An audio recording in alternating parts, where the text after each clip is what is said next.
দর্শক সকলকে স্বাগত জানাই স্টোরিভ্যানের নতুন এপিসোডে। আজ জানাবো এমন একটি খালের বিষয় যে খালটি বন্ধ থাকলে বিশ্ব অর্থনীতিতে একটি বিরূপ প্রভাব পড়ে। তো চলুন শুরু করা যাক আজকের এপিসোড। মিশরের একটি জনপ্রিয় প্রবাদ হলো, আপনি পৃথিবীর যেখানেই থাকুন সুয়েজ খাল দ্বারা উপকৃত। বিশ্ব বাণিজ্যে সুয়েজ খালের গুরুত্বপূর্ণ ভূমিকার কারণেই হয়তো এই প্রবাদের সৃষ্টি। লোহিত সাগর ও ভূমধ্য সাগরের মধ্যে সংযোগকারী 120 মাইল দীর্ঘ এই খাল এশিয়া এবং আফ্রিকা মহাদেশকে আলাদা করেছে, যা দিয়ে বিশ্ব বাণিজ্যের 12% পণ্য পরিবহন হয়। বিশেষ করে এশিয়া ও মধ্যপ্রাচ্যের সাথে ইউরোপের বাণিজ্যের একটি লাইফ লাইন হলো মিশরের এই খালটি। সুয়েজ খাল খননের আগে ইউরোপের জাহাজগুলোর দক্ষিণ এশিয়ায় আসতে সময় লাগত 40 থেকে 50 দিন, আর পাড়ি দিতে হতো অতিরিক্ত 7,000 কিলোমিটার পথ।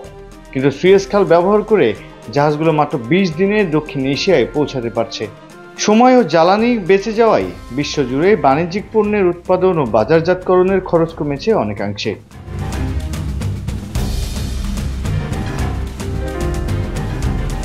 প্রতিদিন প্রায় 70টি আন্তর্জাতিক জাহাজ চলাচল করে সুয়েজ খালে।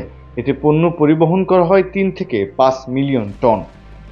বছরে প্রায় 25,000 জাহাজ সুয়েজ খাল ব্যবহার করে, যার বিনিময়ে বছরে প্রায় $600 কোটি রাজস্ব পাচ্ছে মিশর, যা দেশটির জিডিপির 2% মতো।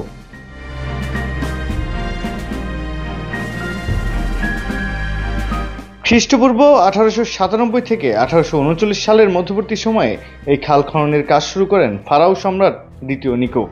16 শতকে ভারত মহাসাগর ও কৃষ্ণ সাগর ও ইজিয়ান সাগরে ইউরোপীয় তৎপরতা নিয়ন্ত্রণের লক্ষ্যে তুর্কি প্রধানমন্ত্রী মোহাম্মদ পাশা সুয়েজ খাল খননের পরিকল্পনা করেন, যদিও তা বাস্তবায়িত হয়নি।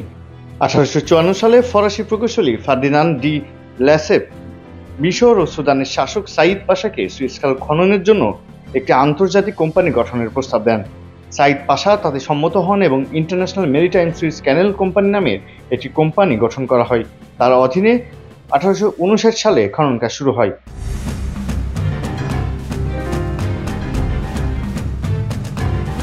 1869 সালে খনন সম্পন্ন হলে তা সর্বসাধারণের জন্য খুলে দেওয়া হয়। 1 দশক ধরে খালটি খননের কাজে নিয়মিত 30,000 করে নিয়োজিত ছিল 10 লাখ মিশরীয় শ্রমিক। এতে হাজারো শ্রমিকের মৃত্যু হয়।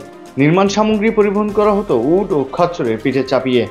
1869 সালের 17 নভেম্বর 164 কিলোমিটার দীর্ঘ খালটিতে প্রথম জাহাজ ভাসে। 1956 সালের 26 জুলাই সুয়েজ খাল জাতীয়করণ করে মিশর। 1967 সালে আরব ইসরায়েল যুদ্ধের পর সুয়েজ খাল বন্ধ হলে 1975 সালে মিশর ইসরায়েল শান্তি চুক্তির মাধ্যমে জাহাজ চলাচল শুরু হয়। আন্তর্জাতিক চুক্তি অনুযায়ী যুদ্ধ বা শান্তি যে কোনো সময় যে কোনো দেশের জাহাজ সুয়েজ খাল ব্যবহার করতে পারবে।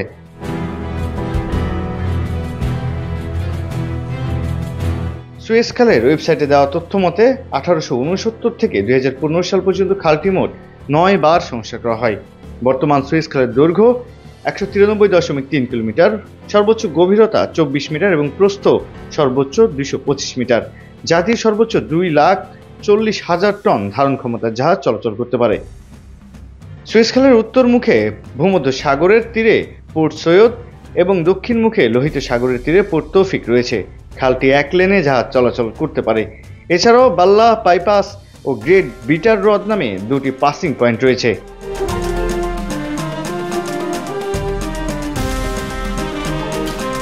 এর আগে মিশরের মরুভূমিতে প্রবল ঝড়ে জোয়ারের চাপে 400 মিটার দীর্ঘ একটি জাহাজ আড়াআড়িভাবে খালে আটকে যায়। ড্রেজারের মাধ্যমে মাটি সরিয়ে এবং ক্রেন দিয়ে ঠেলে জাহাজ মুক্ত করতে 1 সপ্তাহ সময় লেগে যায়। এতে সুয়েজ খালে মালবাহী জাহাজের জট তৈরি হয়। সুয়েজ খাল কর্তৃপক্ষ জানিয়েছে, খাল বন্ধ থাকায় প্রতিদিন গড়ে $1,50,00,000 লোকসান হয়। অন্যদিকে বন্দর ও নৌ চলাচল বিষয়ক প্রাচীনতম জার্নাল লয়েডস লিস্ট প্রকাশিত পরিসংখ্যান থেকে জানা যায়, শত শত মাল ভর্তি জাহাজ আটকে থাকায় প্রতিদিন গড়ে $960 কোটি ব্যবসা বন্ধ ছিল, যা প্রতি ঘন্টায় প্রায় $40 কোটি।